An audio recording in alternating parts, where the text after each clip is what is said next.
Pagkarating ko sa tent ni Lency, ay sinilip ko siya sa loob.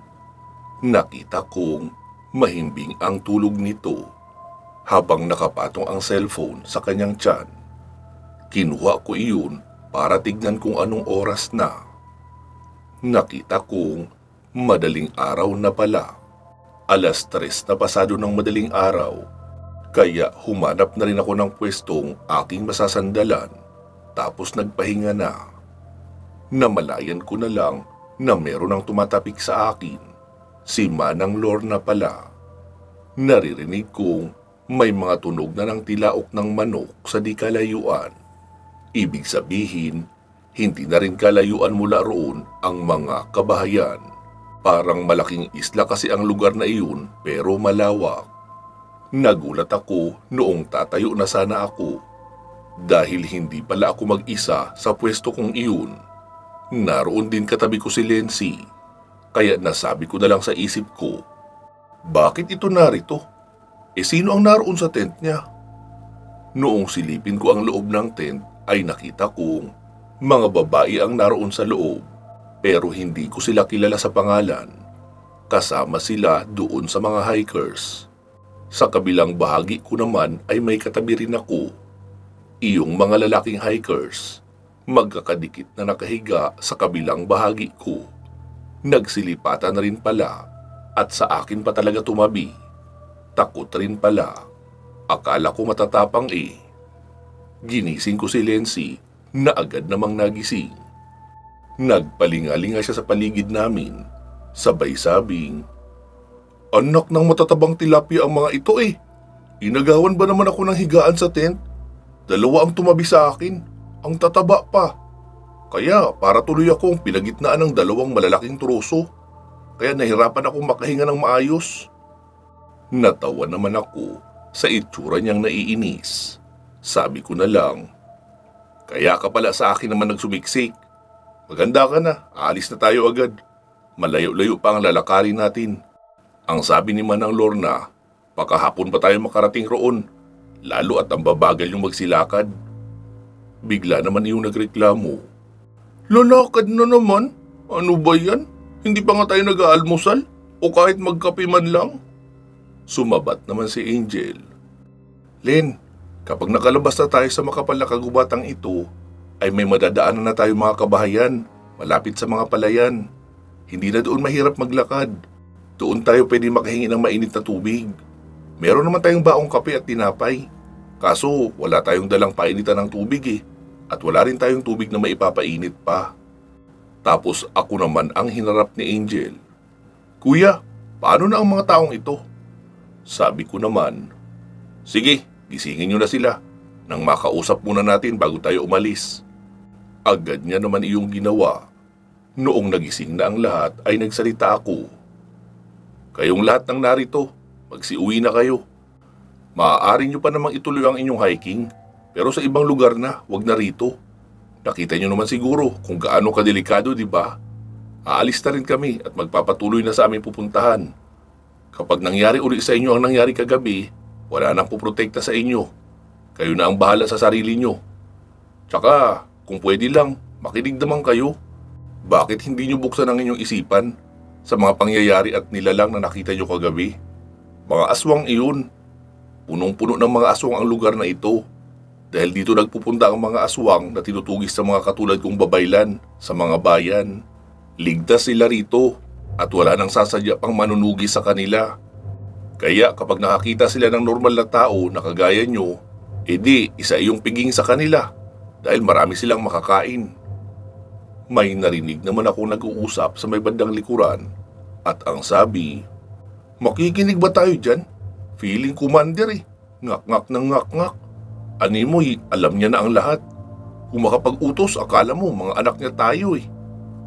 Pinagsalitaan naman iyon ng hindi maganda ng kanyang katabi na kasama niya rin sa grupo. "Hoy, ipokrita! Huwag ka nga magbubububuhan dyan. Hindi mo alam ang sinasabi mo. Ano ka, may amnesia? Hindi mo ba naalala lahat ng nangyari kagabi? O bangag ka pa? Wala kang utang na loob. Kung hindi dahil sa lalaking iyan, ay wasak na yung bahay bata mo. Pati na yung katawan mo. Dahil siguradong pinagpipiestahan ka na ng mga aswang. Oo, ako ang nagdala sa inyo rito. Pero may usapan tayo na makikinig kayo sa lahat ng mga sasabihin ko para makauwi tayo pare-pareho ng buhay. Singhal pa noon sa nagbubulungan sa likuran. Tapos lumapit na sa akin yung babaeng si Beng. Sabi niya, "Sir, pwede bang sumama kami sa pupuntahan nyo? Ganito kasi yan, sir. Ang totoo, ako talaga ang nagdala sa kanila rito. Mga taga Maynila ang mga yan. Lahat sila ay mga kaklase ko. Nagbabakasyon lang din kami. Dito rin naman sa probinsyang ito ako ipinanganak at lumaki. Pero hindi ko pa naaakyat ang bundok na ito. Nakikita ko lang mula sa malayo. Dahil sa mga taga-syudad nga ito mga kasama ko, kaya ilan sa kanila ay naniniwala sa mga kababalaghan at ang iba naman ay hindi. Pero ganun pa man, ay sagutin ko pa rin ang mga buhay ng mga iyan kasi ako ang nagdala sa kanila rito.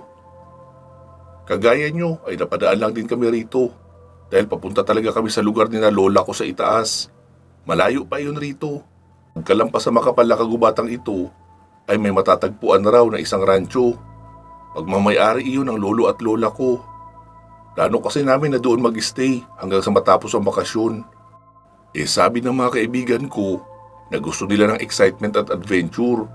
Kaya nag-hike na lang muna kami ng dahan-dahan. Kasabay na rin ang pamamasyal. Pare-pareho rin kasi kaming mahilig mag-hiking at mag-adventure.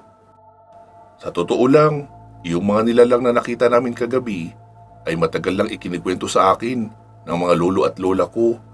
Pero hindi ako naniniwala.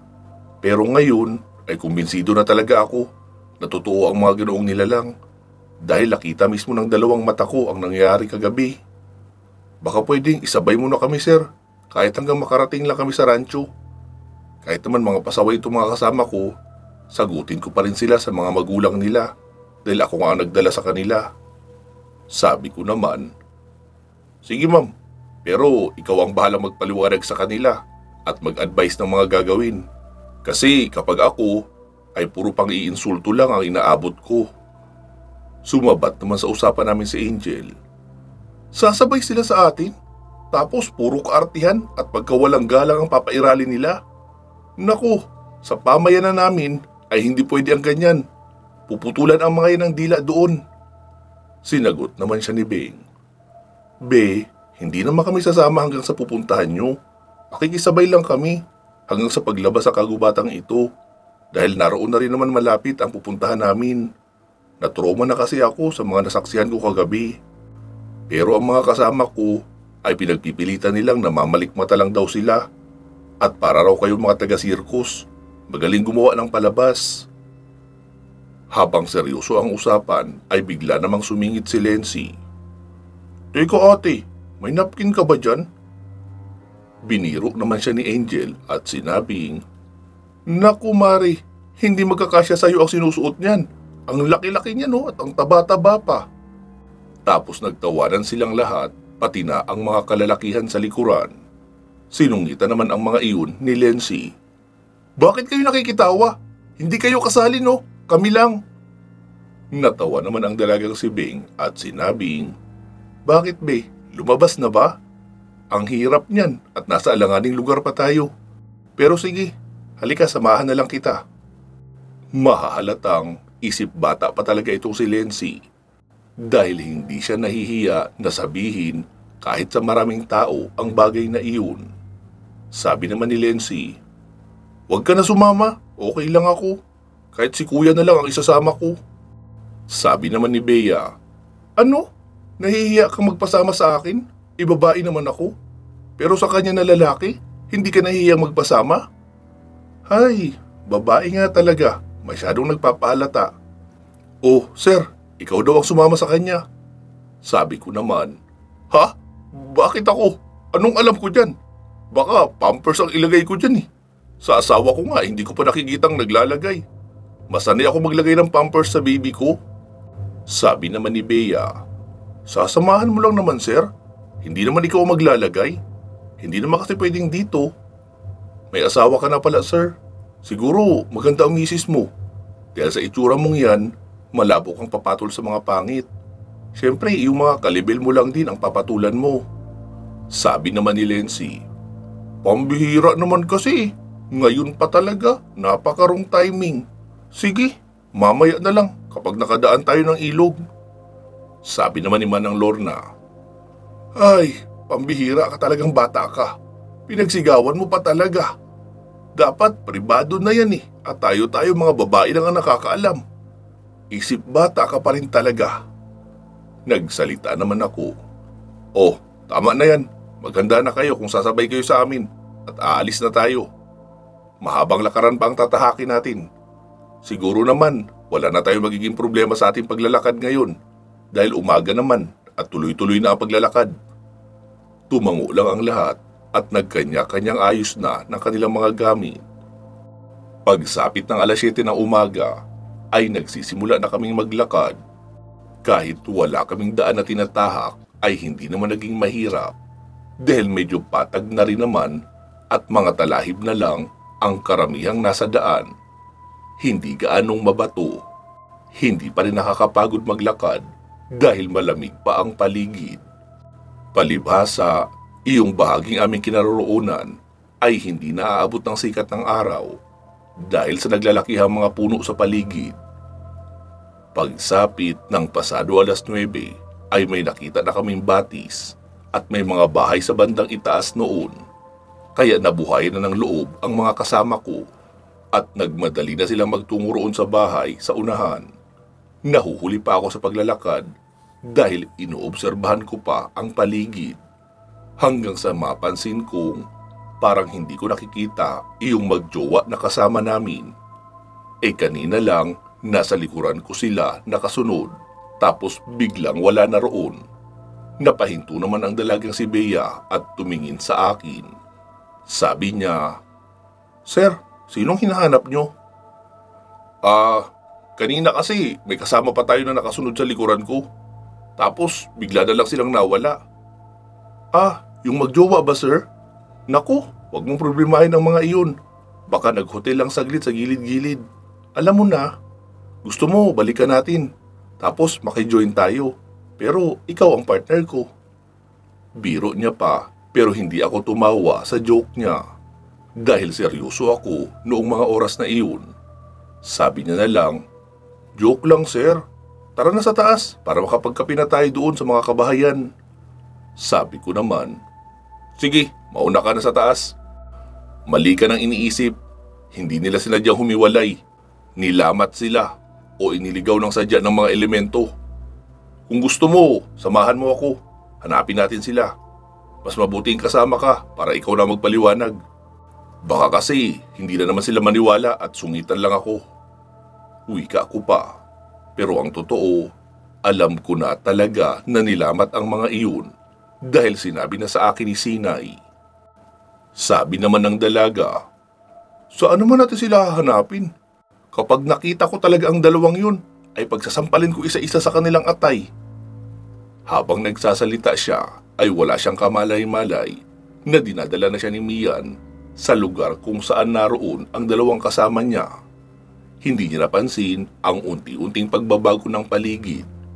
Tapos nahinto siya sa pagsasalita, sabay nagpalingalinga sa paligid. Nakita niya ang dalawa sa unahan. Sabi niya, nandyan lang pala kayo? Hali kayo rito. Ano ginagawa niyo dyan sa pangpang? Tatalon ba kayo? Hala sir, parang tatalon ang dalawa. Wika niya pa at tumakbo pa palapit. Pero nagulat siya nang mapansing ibang lugar na talaga ang kinaroroonan namin.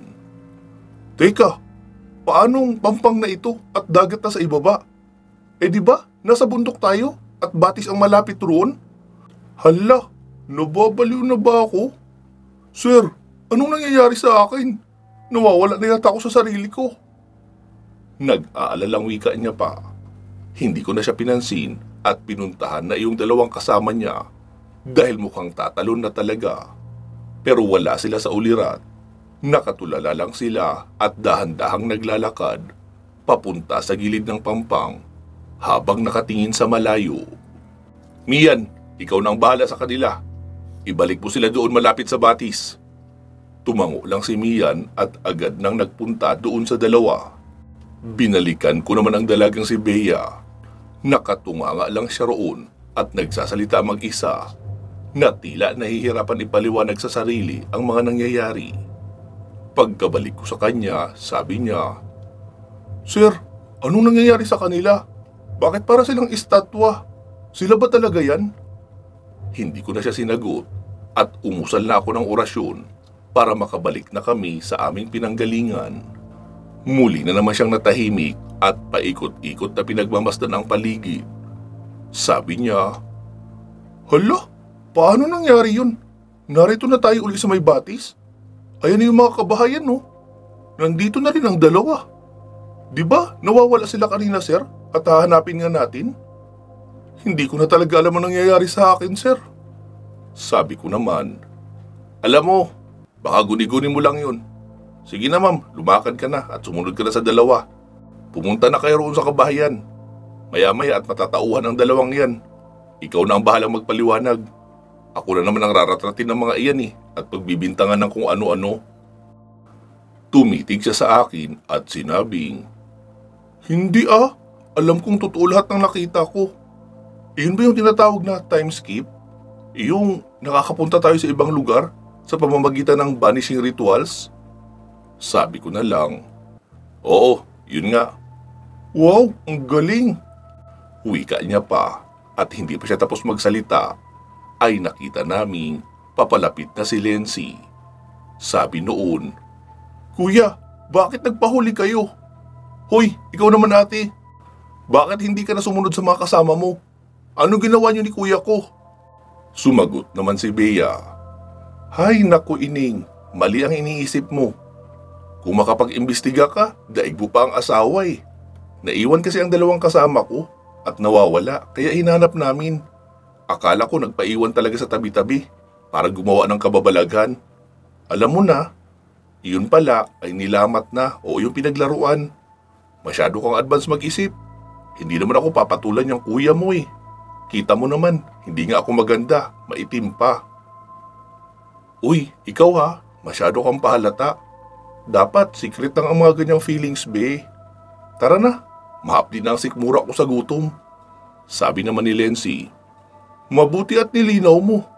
Akala ko kung ano nang mahapdi sa'yo eh. Tsaka, mali ka nang iniisip na pwedeng maglihim sa kuya ko. Wala kang maililihim sa kanya. Lahat alam niyan. May asawa nga yan na diwata eh." Sumabat naman ako agad bago pa magtanong si Bea tungkol sa mga sinabi ni Len. "Oh, tama na yan, Len. Lumalabas na naman yung pagkamarites mo eh. Tara, sumunod na tayo sa kanila para makapagkapi na." Tumango naman siya at nagsimula na kaming maglakad. Maganda ang nayon na iyon, napapaligiran ng palayan. May mga bahay sa hindi kalayuan, tapos may bahaging malawak na kapatagan na may iilang malalaking puno. Magiliw ang mga naninirahan roon. Mababait at marami rin silang tao roon. May nakasalubong pa nga kami na nagtanong kung saan daw kami galing. Sinabi ko na lang na sa ibaba. Pagkarating ko sa isang bahay kung saan naroon ang mga kasama ko, pati na ang ibang mga hikers, ay naabutan ko silang mga nakatunganga at nakaupo lang. Hindi pa rin sila nagkakape. Sabi ko, "Manang Lorna, anong nangyari? Akala ko ba magkakape kayo? Ba't hindi pa kayo humihingi ng mainit na tubig?" Sabi niya naman, "Wala pang mainit na tubig, sir eh. Nagpapainit pa lang. Hintay daw muna kami saglit." Ganun ba? Sa bagay, sa dami niyong magkakape, mukhang kulang ang isang termos na tubig sa ating lahat. Wika ko pa at naupo na lang din muna sa may tabi. Makalipas ang ilang minuto ay may lumabas na isang babaeng buntis mula sa loob ng bahay. May dala na siyang mga tasa. Sabi niya, "Pagpasensyahan niyo na ang kapihan namin dito.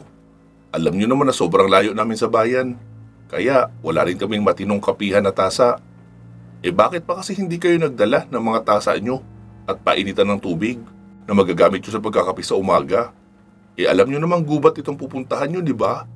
Dapat palagi kayong handa, lalo na kung mga hikers pala kayo."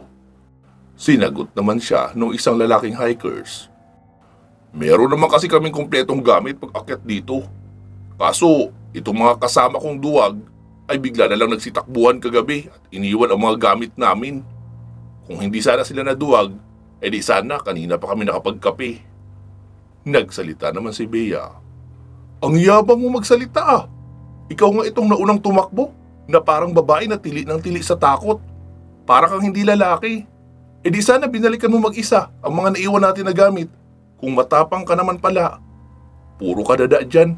Wala ka namang naiaambag dito. Nakakapikon ka na ha. Sabi naman ni Manang Lorna. Tama na yan. Magkape na kayo para makaalis na rin tayo kaagad. Nagtanong naman ako doon sa babaeng buntis. Ate, malayo pa ba rito ang labasan o yung bayan? Sabi niya naman. Sir, isang isla itong kinaroroonan natin. Isang katamtamang laki ng isla. Bago makarating sa bayan, ay kailangan pang sumakay ng bangka papunta sa kabilang isla dahil naroon ang mismong bayan na nakakasakop sa lugar na ito. Pero kung ang tinutukoy mo yung mga kabayan na siyang pinakabaryo sa bundok na ito, hindi na rin iyon sobrang kalayuan. Nakita niyo itong daan sa gitna ng palayan? Tumbukin niyo lang yan at huwag nang dadaan sa iba pang daan. Ang dulo nito ay ang baryo na. May mga kabahayan na kayo roon na madadaanan. Kapag nakita nyo ang isang signboard na may nakasulat na private property, ibig sabihin, nakalabas na kayo sa gubat na ito. Doon nyo na rin makikita sa unahan kaunti ang isang rancho na pagmamayari ng Vergara family. Kapag nilakad nyo ng tuloy-tuloy, ay makakarating kayo roon sa loob ng humigit kumulang 4 na oras. Kami kasi rito kapag nagpupunta roon ay gumagamit ng kalesa para mabilis. Nagsalita naman si Bea sa mga kasama niya. Oh, malapit na bala tayo kina Lola. Narinig niyo ang sinabi ni ate? May rancho na sa unahan. Sumabat naman ang babaeng buntis. Sabi niya, pero mag-iingat kayo ha. Lubhang delikado ang lugar na ito. Lalo na sa mga katulad yung mga dayo. Bukod sa marami rito ang kababalaghan, may mga tulisan rin dito na mahilig sa laman ng babae. Siguro, naiintindihan nyo na ang ibig kong sabihin at hindi ako nagbibiro. May mga nawawala na rito ng mga kababaihan. Kayo pa naman, mas marami ang babae sa inyo kaysa sa mga lalaki. Kaya huwag kayo masyadong mag-iingay sa daan. Lalo na kapag nadaanan nyo ang isang baryo na tinatawag namin rito na Baryo Misteryo. Dahil ang mga tao roon ay tulog sa umaga at gising sa gabi. Nagtawa na naman ang mga kasama kong hikers at ang sabi noong isa, baka mga anak ni Magdalena, tulog sa umaga, gising sa gabi. Teka, parang kanta yan, di ba? Wika naman noong isa at nagtawanan sila ng malakas. Bigla namang nagsalita si Angel.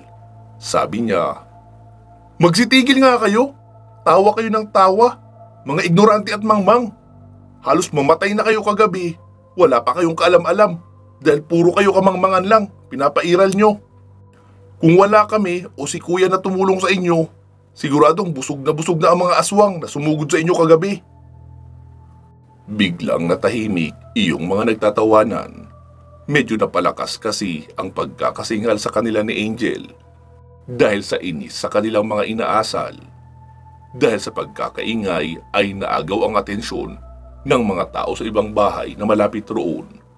Nagsilabasan at sumilip sa amin. Agad namang inawat ni Manang Lorna ang anak niya at sinaway. Hindi na nga talaga siguro nakapagpigil pa si Angel. Nakakainis naman kasi talaga tignan at pakinggan ang inaasal ng mga iyon. Para silang kung sinong anak ng mayayaman, panay ang reklamo at ngak-ngak ng kaartihan. Tapos kapag ako ang nagsasalita at nagpapayo ng seryoso, ay bigla silang magtatawanan habang ako ang pinagtatawanan. Sinasabi kasi nila na mahilig raw siguro ako sa comics, kaya palaging feeling superhero raw ang asta ko. Maya-maya ay mas lalo pang dumami ang mga tao na nakikita namin sa labas ng kani-kanilang mga bahay. May isa roon na medyo nasa katamtamang edad. Pino at kagalang-galang kumilos. Sa kilos ng mga tao roon ay mukhang iginagalang rin siya ng mga ito. Dahil lahat ay bumabati sa kanya Nang magandang umaga, Ingkong. Alam kong isa siyang albularyo at mukhang siya rin ang tinatawag nilang pinuno ng tribo na siyang nakatataas sa kanila. Lumapit siya sa amin at nagsalita. Mga iho, saan ba ang punta nyo? Bakit napadpad kayo sa lugar na ito? Gayong napakalayo na nito sa bayan. Lugar ito ng tribo ng Subanin. Ngunit, huwag kayong matatakot. Hindi kami masasamang tao rito. Sa itsura at porma nyo, ay halatang hindi kayo mga taga-bukid. Si Manang Lorna naman ang humarap sa kanya at sumagot. Ingkong, pasensya na po sa abala. Pasensya na rin sa ingay na nilikha nitong anak ko. Mukhang naistorbo yata ang pamamahinga nyo.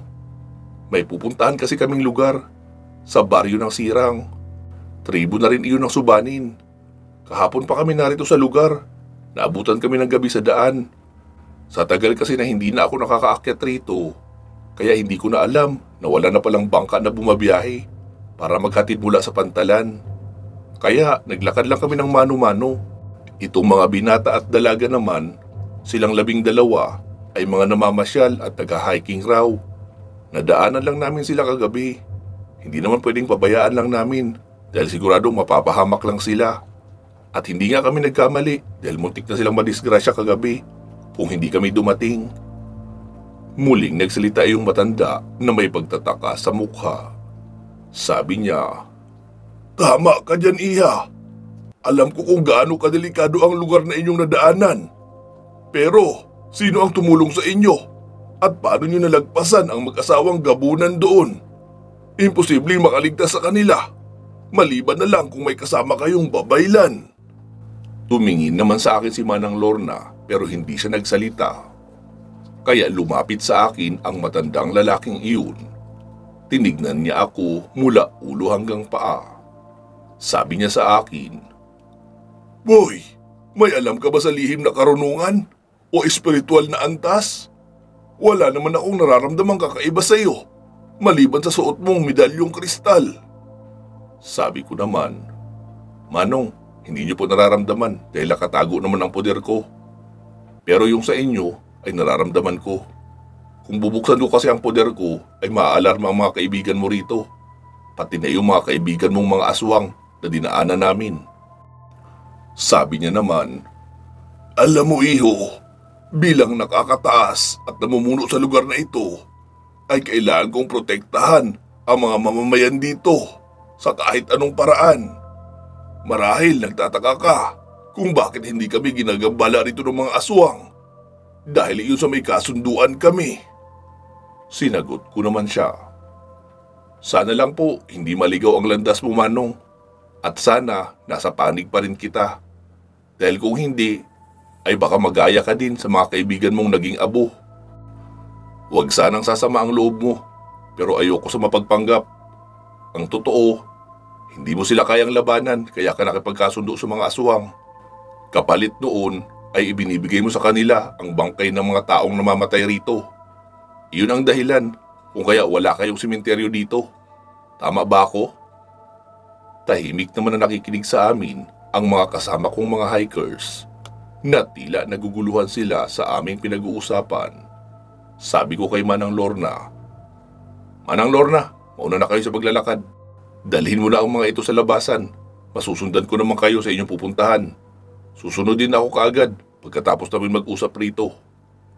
Inaya niya na ang mga kasama namin at siya na nga ang namuno sa paglalakad papaalis. Noong makaalis na ang mga kasama ko, ay sinabi sa akin noong matandang pinuno sa baryo, Alam mo, iho, mahabang kwento ang kailangan kong ipaliwanag sa iyo. Ngunit nagtataka lang ako kung paano mo nalaman ang lahat ng bagay na iyon, samantalang hindi naman kita kakilala o kung ano. Sabi ko naman, hindi ko na kailangan ipaliwanag sa iyo, Manong, kung ano ako. Siguro hindi mo nakita o nakilala pa ang lolo ko, pero siya ang pinagmanahan ko sa aking pagiging babaylan. 3 salinlahi niya na ako. Ang pangalan niya ay Ernesto o mas kilala sa tawag na Erning. May naging anak siya na ang pangalan ay Ericar. Pero mas kilala siya sa pangalang Cardo. Yun ang lolo ng aking ama. Ipinamana niya sa akin ang mga kakayahan niya. Nagsalita naman ang nakangisi ang matanda. Tama ka, iho. Hindi ko na nga naabutan ang iyong lolo. Pero bantog ang pangalan niya kahit dito at sa maraming lugar. Siya ang madalas laman ng usap-usapan ng mga matatanda rito sa amin noon. Kinakatakutan siya dahil sa kanyang kakayahan na tumawag ng kidlat. Pero ang iyong lolo na si Cardo ay kilala ko sa mukha dahil nakita ko siya noong minsang dumaan rin siya dito. Noong panahon din ng aking ama na siyang dating babaylan rito. Pasensya ka na, iho. Ngayon, nauunawaan ko na. Alam ko kung anong sadya mo sa lugar na ito. Kagaya rin ng sadya ng iyong lolo noong siya ang pumarito. Walang iba kundi ang ligaw na talahib. Walang nakakaalam kung paano yun makukuha at kung saan matatagpuan. Ngunit umaasa akong makukuha mo iyon.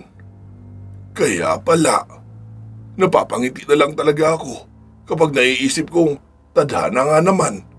Hindi ko inasaang makakaharap ko ang apo ng taong iyon. Sige na, sundan mo na ang mga kasama mo. Mapanganib ang lugar na ito, kaya kailangan kanila. Siya nga pala, kumusta na ang mag-asawang matandang aswang sa dinaanan nyo? Sana buhay pa sila. Sila ang mga magulang ko. Sinubukan ko silang kausapin ng maayos. Kaso wala na silang pinapakinggan. Patay na sila ngayon pareho. Kung hindi sila kakampi, ibig sabihin ay kalaban sila ng kabutihan. Pero wala naman sana akong balak na paslangin sila. Masyado lang silang arugante at sinalakay nila ako agad. Kaya ipinagtanggol ko lang din ang sarili ko. Pati na ang mga nakasama kong dayo. Masyado silang nahumaling sa angkin nilang kakayahan na galing sa kadiliman. Iyon ang pumatay sa kanila. Ngayon ko lang din naintindihan kung bakit hindi kayo ginagalaw ng mga aswang dito. Dahil kamag-anak nyo pala sila. Ito ang tandaan mo. Kung meron mang magmamana ng kakayahan nila, at sigurado akong meron talaga yan dahil nasa sa inyo ang aklat ng kadiliman. Kung gusto nyong mabuhay ng tahimik at walang inaalalang panganib, ay mas mabuting sunugin nyo na ang aklat na iyon. Yun lang. Sige, magpapaalam na ako. Mahabang wika ko pa, tapos umalis na ako at sumunod sa mga kasama ko.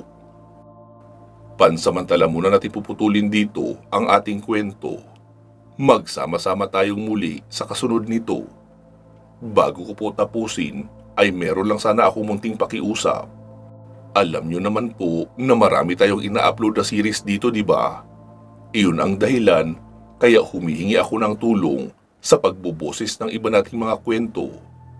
Kung ako ang tatanungin, maayos po mag-narrate iyong babaeng nagboses sa kwento ng letratista. Kaya sa kanya ko ipinapagawa ang ibang mga kwento.